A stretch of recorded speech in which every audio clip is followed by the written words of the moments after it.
For those who don't know me, Joe DePillo, graduated last year. Anyway, I'm at Michigan State. What's up, everybody? I'm Sarah Beckett, for those of you who don't know, and I will be answering some questions, helping you guys out as you transition from the prep to whatever college you're going to. Hey guys, this is Mitchell Ballou. I graduated last year, if you don't remember me. I'm a freshman here at Colorado State, and it's like midnight here, so I was just finishing up doing some homework, but sometimes it's like that in college. Hello, seniors. I hope you guys are all doing super well and enjoying the tail end of your NDP career. It's me, I'm Bea, currently in my dorm room at U of M. Hey, go Blue. How's it going? My name's Ryan Hepner, and I'm here today to talk to you a little bit about college, life in college. So, I go to Michigan State University. It's Camila and Adelina. We graduated in last 2018. year, and I'm visiting her right now at Michigan. I go to MSU. And I go to Michigan. Yeah.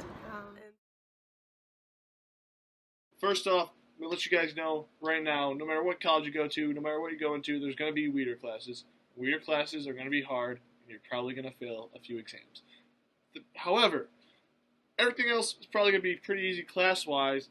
So, academic-wise, make sure you're managing your time because you're going to have a lot more time in college, and you might get a little lost with watching Netflix instead of studying for that exam. So make sure you're keeping on your time schedule and making sure you are staying on top of your classes. Because once you get to college, you start to understand how things work and you start to put a system together. And so the workload from NDP really made it easier to go to college and made it easier for me to understand how college works. NDP really did well in challenging me and just making me work hard, and honestly, it's the same thing in college. It's just a different type of work.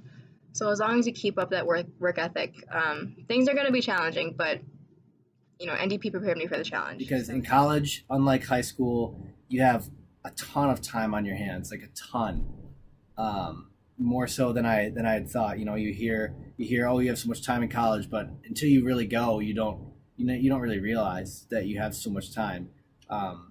You're not going to class every day. I don't have classes on Tuesdays or Thursdays, so I have a lot of free time. And it's hard to adjust to that, but the best way to get involved is to really fill up your days, really work on your time management skills. I'm just really taking advantage of, harder course load that you're here, just sort of upper level classes, collegiate classes. They're harder than high school. Some are easier.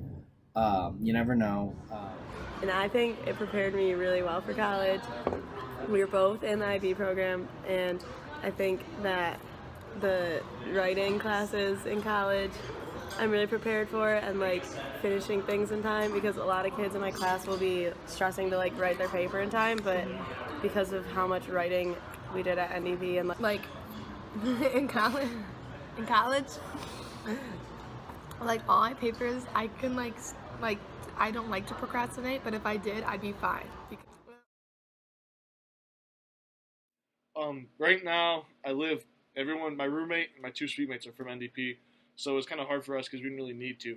But anyways, we made friends down the hall, people on your floor where you live. That's pretty easy. Also, I made friends through other kids at NDP. I'm friends with all of Eli's roommates and suite mates. Eli McLean, that is. That's because I just go over there all the time and I see them. And also, I made friends through my IM team, stuff like that. Too. Adjusting to college as far as making friends, really try to be social with people. I know it's hard if you're anything like me. You're kind of shy when you're first getting to know someone, but just no one cares. Everyone's trying to make new friends anyway, so take out your headphones, put down your phone, and seriously talk to people in your classes, smile at people on the sidewalk. If you're stopped at a crosswalk, try to strike up a conversation with someone. If you don't get along with your roommate, try, your suite mates. Just really try to make connections with people. With someone like me that, came as an out-of-state student, only know one person, I found that friend group in the kids in my hall, the fraternity. People in my classes. It's amazing to see how many networking opportunities you have once you start to put yourself out there, because it's really fun and it's a lot better when you're involved and you have things to do versus just sitting in your dorm all day, because nobody really likes to do that either. Making friends in college really is not as scary or as hard as people might think. because all of the freshmen are in the same boat. But overall, I think the easiest way to make friends is just to join clubs. I did that typical freshman thing at the beginning of the year where I put my name on the email lists of all the different clubs I was interested in, and I'm still involved in a lot. But you don't have to get super involved in absolutely every club. Like, I am more involved in some clubs than others. Like, I am part of the Filipino Association on campus, and also I'm a part of 2 church groups and Glee Club. My closest friends so far are the ones in the Filipino org because that's the one that I've gotten most involved in. But I still have other friends and acquaintances in the other clubs, so it's just a matter of where you want to put your time and effort, the people you click with. I would say the best way to get involved in college is to immediately, right when you get to campus, put yourself out there. Really go out of your way and meet people in your hall right when you get to school and move in, because you're going to be seeing those people in the hallways throughout the rest of the year that you're living there. So, and that can lead to a bunch of other opportunities of getting involved in other clubs that maybe those people are involved in. And then I'd say another way is to look into on-campus jobs. Jobs, you're going to meet people, you're going to make friends that way too. Sometimes older, sometimes same age as you, which is great. And at the same time you're making money, so that's another great way to get involved for sure, I would say. I joined a sorority here, and I also joined an a cappella group, which is kind of like double the friends. It's easier to make friends because then you have like people who have similar interests, and like people who join that stuff, they're like looking to make friends, so it's like easier. And like you're bound to make at least one friend if you join stuff, like at least. And you can make friends in classes, even though like it's kind of hard. But like I found like some of my classes that aren't like giant lecture hall classes, I made friends with like my smaller classes, because like you can bond over like things that like you're going through. Well, I joined ski club at state, and that I found a lot of fun people there that I'm friends with now. But most of my friends that I've made were just people that I ran into in my hall, and then I was just like, hey, like, I'm Adelina, you live here? And they were like, yeah, you live here? And then now we just like can hang out because we all live in the same place. So that was kind of the easiest way for me to make friends, just by kind of putting yourself out there and trying to be social around like the neighborhood. It's so true. Don't be afraid to change up your life. Like, I mean, it's like, if you're scared to change because you're scared of the transition, which is the toughest part, obviously. You can't hold yourself back. You'll regret it. If something's not right, you have to move on. And even though it's going to be hard, you have to do it. It's good for better for you in the future. Always have your own best interest in mind. Always. Exactly. Put yourself first. And what might not That's such a big thing with college. Like, you need to like take that step of maturity and be able to put yourself first in situations, because then it'll pay off in the end. So true, Adelina. At Michigan State, it's pretty easy because on orientation they ask you like if you ever want to like receive emails from any organizations, and they have like a ton of organizations. So I just signed up for like they have a parish on campus, or right on Grand River, which is off campus, just by a little bit. But then also participate in stuff like fasting, all that stuff. I know at my hall specifically, it's really easy to go like fast and not eat meat because they got a bunch of vegetarian stuff. So it's all that stuff, and then also you get a ton of time when you're not like. Trust me, guys. Like, you go to high school, you go to college, you're gonna just be sitting around doing like, what do I do today? So you're gonna have a lot of time for reflection, a lot of time for prayer. You can sign up for newsletters, be part of like Catholic Spartans. They also have lots of service opportunities, so you can go serve people other ways like that. They have. Taking my faith to college was not very difficult for me. I went to Mass every Sunday still. I still go to Mass every Sunday. I still wear my cross every day, either, under my shirt or over my shirt. And actually, it's really cool. Sometimes you'll get people that aren't from Michigan, and they'll be like, hey, is that a Kairos cross? So you get to meet new people and connect through people through that way. Quiet is hard to find at college, so make sure you're seeking out like a chapel on your campus, or even just going to the church and sitting there quietly and praying. Also, what was really helpful is I had a couple people at college that went to NDP with me, so I knew that, you know, they were faith-based, they were Catholic, so I would text them and be like, hey, do you want to go to church today? Or just like, hey, I'm really struggling with this, and do you think you could pray for me? It really helps a lot. Don't be afraid to put yourself out there and embrace your faith. Taking your faith with you to college is really hard, and it's definitely not something that you can just like brush off and like do whatever you want with it. If you're really trying to stay connected to your faith or stay connected to your religious values or whatever you have, then you really got to try to every day. Because I mean, I know personally, like I've slacked off a bit. I mean, it's not as easy to go to church on Sunday mornings, especially just like, I don't know, you're tired, you got a lot of homework to do. It's just doesn't really seem to fit your schedule. But one thing that I do is I have my Kairos binder from when I was a kid on 24 and then a leader on 25, and that really kind of like grounds me a little bit, make sure that I have like my necklace on every day and everything like that. And it just reminds me that I have a piece of Michigan left in me. And that's something that just like I'll always have, is like my values and my morals, and it's never gonna really leave me.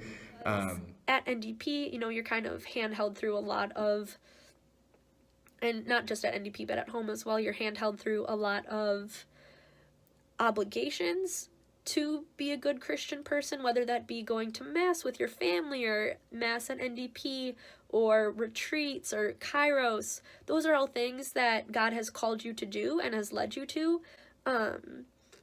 through NDP, where those opportunities were so accessible. But in college, nobody is handing you a retreat permission slip form, or nobody's holding your hand to go to Mass, and that is all up to you how you want to pursue Christ. And I had come to the realization that I am right where God wanted me to be, right? And that applies to every single one of you. Whatever path that God has called you, whether that be a school or a career or whatever, it's exactly what God wants for you. And I just found so much peace in knowing that there is no other plan that God had in mind for me besides this one, and this is his perfect plan, and it makes no sense for me to fight it or wish that things were different. I got involved with campus ministry at Grand Valley, and for all of you who are going to Grand Valley next year, I'd be more than happy to talk with you about how awesome campus ministry is. But outside of just Grand Valley in particularly, I would really, really so super encourage you guys to utilize whatever campus ministry opportunities are on the university's campus that you're attending next year. Taking my faith to college has honestly been a lot easier than I was expecting. Going to a fairly liberal school, I was afraid that I was going to be pushed with a lot of different views from mine, but honestly, it's helped me grow a lot.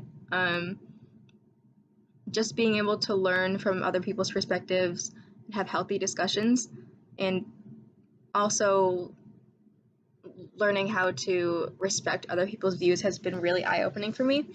But I've also gotten really involved in the Catholic parish on campus, which is amazing because the people who are there really want to be there. You know, it's the people who go to church there, people who go to the small groups, they really want to be involved, and you know they want to be involved because going there on Sundays is their choice. Nobody's forcing them, which I absolutely love. And another great thing for churches around college campuses are there are a lot on Sunday nights. There are a lot more services, 7 p.m., 8:30 p.m. even on Sunday nights. So that's really great. What I typically do is I will go, because I mean, everyone sleeps in college anyways. So waking up for like a 9 a.m. Mass on a Sunday isn't really the easiest thing anyways. So Sunday night Masses are great, especially around college campuses. If you have them, take advantage of them, because then you can do homework all day on Sunday and then end your day with Mass at 8:30 p.m., come back to your room and go to bed. So I got Camila this book. It's called Ordinary Sacred, and it is about it's just a bunch of little passages. It's like stories that have spiritual meaning, that like it's like basically about finding the beauty in all the like smaller all the things. ordinary things in life. And we think that's like a very important way to keep your faith, is that when things are feeling tough in college and you're feeling like, God, I can't believe this is happening to me, like it's so sad, blah blah blah, and then like, just being able to see the beauty in like all the hard things, and like knowing that that's the way God is speaking to you. And like it's all part of the plan. So like if you have a setback, like it's going to teach you something. So It's like so you'll true. benefit from that setback because you'll learn something from it and it'll help you in the future. And it's kind of just good to like little books like these, like little religious things that can maybe like keep you going on the right track. Or like at State, there's a really pretty church like right outside of like the north area, and it's a really close walk to my dorm, so like it's very easy to get there if I want to go to church, which has been nice. And also there's like always going to be little groups of people, like you just have to there's find a ton of like small church groups here. yeah, you have and, to like, find like where you feel comfortable. There's like it's cool to meet a lot of different people from different religions and like learn about their religions, and like that's really like brought me into my faith more too, because it's like that's very cool, like I want to tell you about this, like it's it's very, really like, it's all the fun. passionate people makes you more passionate about your faith. Yeah,